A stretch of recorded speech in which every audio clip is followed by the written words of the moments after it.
Hello ladies and gentlemen, this video will be for you for year 2025, analysis of your ascendant from sidereal and also from tropical modern astrology perspective.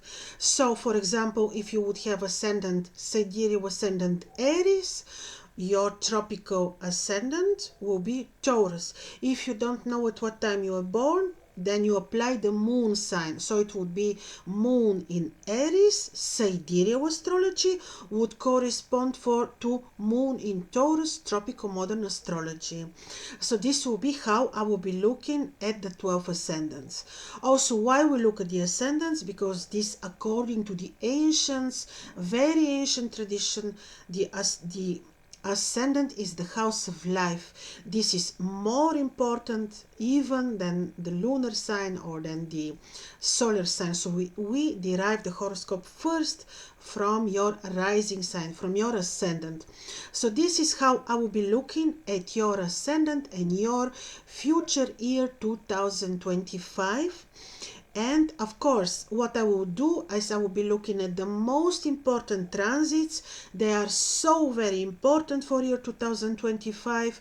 And of course, we'll be looking at the eclipses. They are also very, very important because in year 2025, the lunar nodes change positions and also with themselves, they take the eclipses. Also, we're looking at a major conjunction of trans-Saturn planets and so on. So this will be a general analysis of your future for 2025. If you want to have very specific, very detailed reading with me, which will include primary directions, which will include the method of Time Lords techniques, which will include progressed horoscopes and solar revolution, then you may like to book a personal reading with me. And for year 2025, you can find a reading with a discount, which is valid for the month of December and also January. So if you want to have discounted reading, detailed analysis of your future and of your natal horoscope, you may book such reading with me. So let's hear now your ascendant, description of your ascendant and the future of 2025 for you. So, hello ladies and gentlemen with sidereal ascendant Pisces or moon in Pisces, or if you're following modern tropical astrology, this will be Aries. So sidereal Pisces, modern tropical Aries, or if you do not know at what time you were born, this would be advisable to apply your moon sign to it. So it will be moon in Pisces, sidereal, or moon in Aries tropical. So important changes are happening to you, to your horoscopes. First of all, on 30th of April, the lunar nodes are changing signs. Now, as we speak, end of 2024, the lunar nodes are moving backwards and they're still on your ascendant and descendant. Head of the dragon is Rahu, is on your ascendant, moving backwards, and tail of the dragon, Ketu, is on your descendant, also moving backwards. So Pisces, Virgo. After the lunar nodes moved on the axis of your ascendant descendant, which was October of 2023, they took with themselves also the eclipses. So these two invisible planets are causing the eclipses, and the eclipses of year 2024, all four of them, or five, one is arguable, took place on your ascendant and descendant. The lunar and the solar, two lunar, two solar, took place on your axis of ascendant descendant, and with this certainly they brought significant changes. Some of the changes, of course, for certain were related to spiritual growth, evolution of your soul, and many, always the eclipses on such axes are very important for our evolution of our souls, for our spiritual awakening. This is actually so. So this is the positive, of course, aspect of the eclipses. And also they are portals for change. So they brought important changes in many areas of your life, most probably your choices, your interests, your, in many, even relationships, because they open portals for change. Now, I'm starting with the eclipses when I analyze your particular ascendant, because um, the lunar nodes will indeed move backwards on 30th of April. Rahu will enter Aquarius and Ketu enter Leo. And with this also, out of 4 eclipses of year 2025, 2 will happen in Aquarius, Leo. Ketu will be in Leo on your 6th house, and Rahu will be on your 12th house, which automatically makes this axis also very important. So basically, we will have 2 eclipses still remaining on your ascendant, and 2 eclipses on Leo, Aquarius, which is another point of interest. This is your routine. This is your everyday job routine, health, but not like health danger necessarily. Yes, of course, you may need to be more responsible for your health during this upcoming 18 months period, but it could be also about the health as topic, because Rahu in the 12th house can make you a little bit more driven to help others, to experience your mission, to be more on your own in solitude. You will probably not be very social. He will make you very driven to have time alone in the temple, let's say, to take care of others. Also, Ketu in the 6th would say, especially around the eclipses, be a little bit diplomatic with people, because he can create disputes. Now, where are the eclipses? 4 of them. On first in March, 15th of March, 29th of March. This whole month is point of attention, because this is eclipse corridor, lunar and then solar. So we have to be a little bit more careful during this time period, because once the eclipses are over, with the first corridor of 2 eclipses in March, later we see what they will bring to us, what are the changes they would introduce in our lives.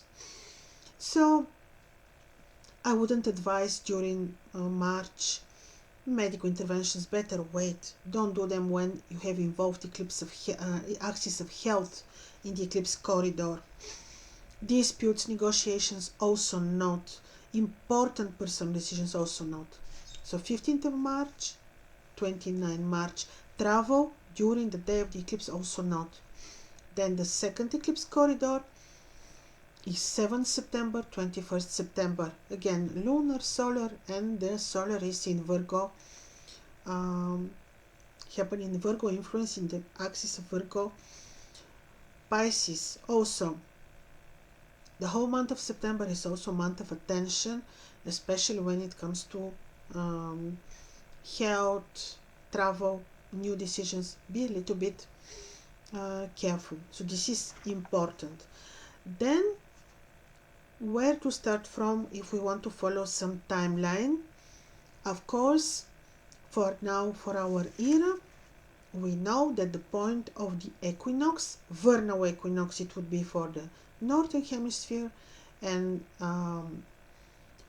autumn equinox, it will be for the southern hemisphere, is in approximately in the 5th degrees of Pisces.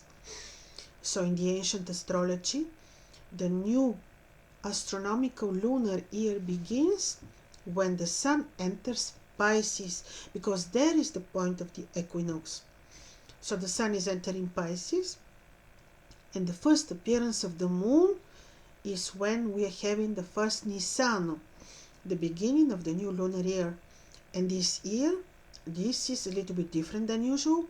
It is happening in Aries. So the first appearance of the moon is taking place in Aries on 30th, 31st of March. This automatically emphasizes on Mars. The Martial energy will be very important for the year to come. Also, of course, your ascendant, because on 6th of April, Saturn is entering Pisces, which is your ascendant. Saturn in Pisces is a little bit mysterious, works on very deep, subtle levels, and he can, during this time, from 6th of April, 3 years count, he can influence a little bit your moods, your emotions, your health, your relationships. That's why make sure that you are very connected with nature, that you are very intuitive, that you are very informed. It is already useful to know that Saturn is coming on your ascendant, and you may need to be also more responsible to your personal health and really be connected with nature as much as you can, because Saturn is going to bring the karma for you, for your ascendant, and ascendant is the house of life, so it is very much related to you. So Saturn will be for the next 3 years as of 6th of April on your ascendant, and he becomes visible for the first time because he is entering invisible. Basically, he will be becoming visible on 30th of April. No, was it 30th of? Yeah, 30th of April. Then you feel his presence more as of 30th of April.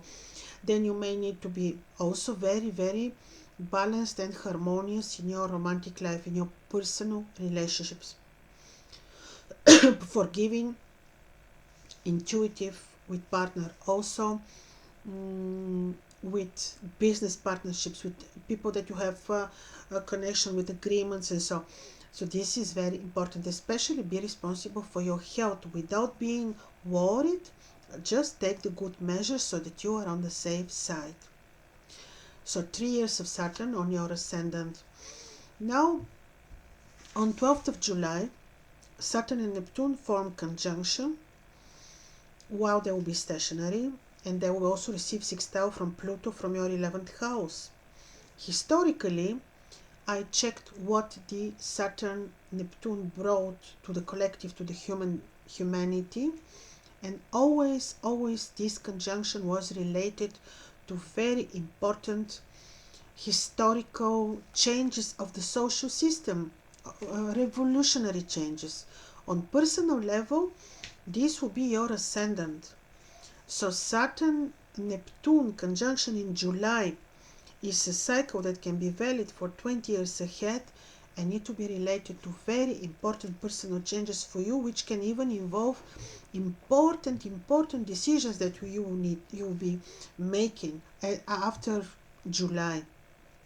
It will be very important because Neptune strong is already on your ascendant, and then Saturn and Neptune, when conjoining, this will be structural. This can involve also finances, health matters a little bit, but it will be certain very, very important. Don't take it on the negative side. Just make sure that you are very disciplined and you follow the Saturnian energies, which are energies of discipline, energies of high morals, time orientation, and so. Also, I mentioned to you about Venus. Let's continue a little bit about let me tell you about this conjunction. So on the day of the 30th of March, you will have this important conjunction with Venus, Saturn, Mercury, Neptune, and actually Venus will be on your ascendant until 1st of June, and this is good.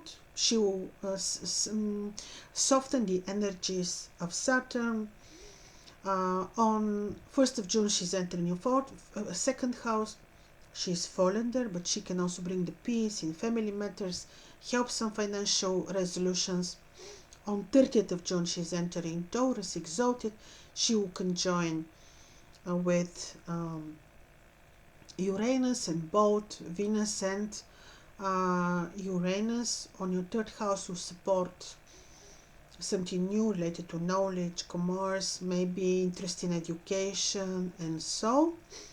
And we jump now to 3rd of November, because on 3rd of November Venus until 27th of November will be in Libra, also supporting finances of partner, because she's very strong in Libra. Obviously she's ruling Libra.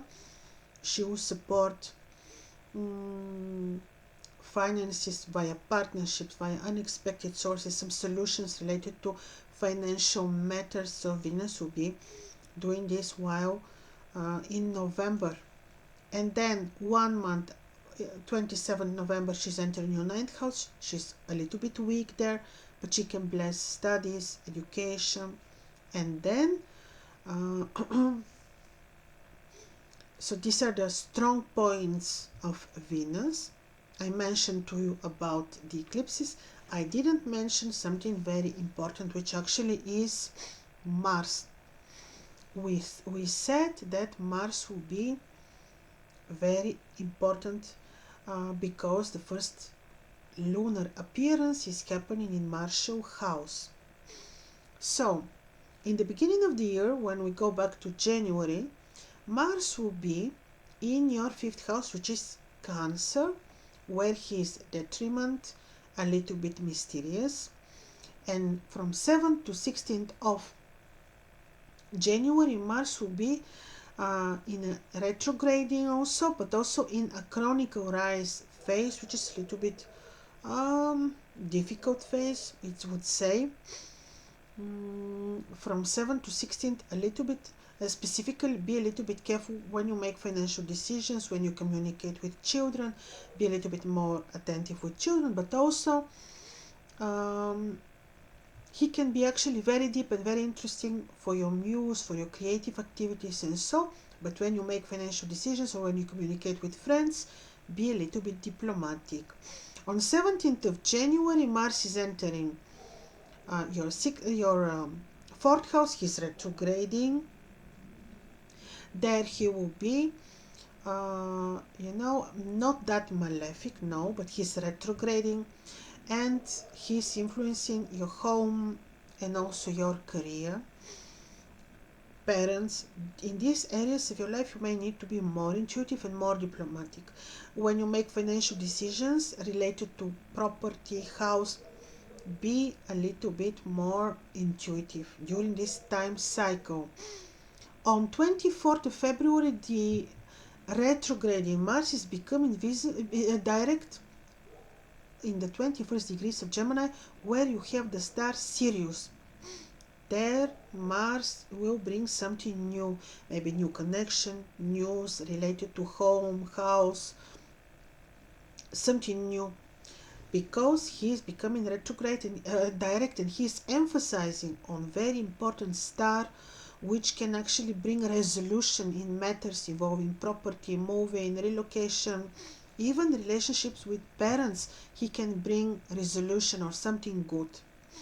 And then he will be direct moving in Gemini from until 7th of April.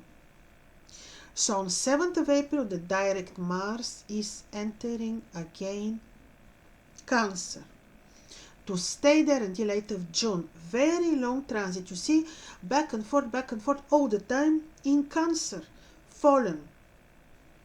This is very interesting, very mysterious, not easy to predict movement of Mars. So from 7th of April until 8th of June, Mars will be now direct, but still fallen in Cancer. 5th house Cancer, again, he can bring you very deep emotions and help you to have muse in creative activities, in arts, but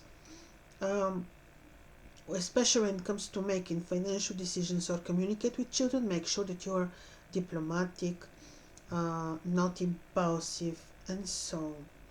This is Mars for such a long time until 8th of June in Cancer. After that, he's entering Leo, This is 8th of June, where he will be staying until 9th of August.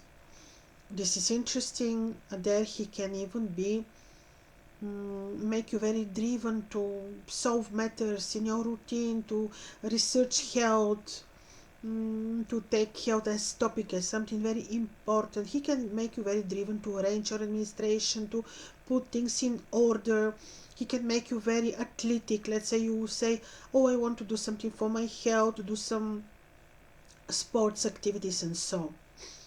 And then on let's see when was he entering Virgo, which is your 7th house. Actually on 30th of July, what did I say, from 8th of June to 30th of July Leo, then 30th July to 25th of August Virgo. And this is your 7th house. Mars is in Virgo Peregrine. He doesn't have specific powers, so I don't see him as so harmful, but because also these are points where we had eclipses. Be again in harmony, balanced in your romantic life, with partnerships and also with business partners and so.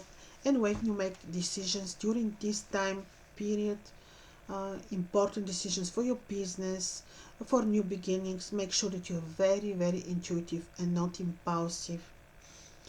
Another important point of the passage of Mars are 29 October to 9 December. He's invisible, but in Scorpio, very powerful. He can help you in studies and even deeper than usual because he will be invisible. He becomes visible quite late in 2026. Mars invisible is full with mysteries and surprises. You know, invisible in Scorpio. Actually, he can be when we use these energies properly, he can be very, very good for the best of information, the best of knowledge on very, very deep levels, even intuitively, information that you can get. This is why he will be on your 9th house in Scorpio, and he will be trining in Saturn. Very practical, very good for studies and for knowledge in particular, and for spiritual growth, for choosing the right philosophy and study and so. So interesting year ahead for you, ladies and gentlemen, who have Sidereal Ascendant Pisces. I'm sure that you will have amazing results in your awakening, spiritual growth, and so. Make sure that you are absolutely not afraid. Be fearless, be very spiritual, connect with nature, and you will be well. I wish you all the best for 2025 and see you soon. Bye bye.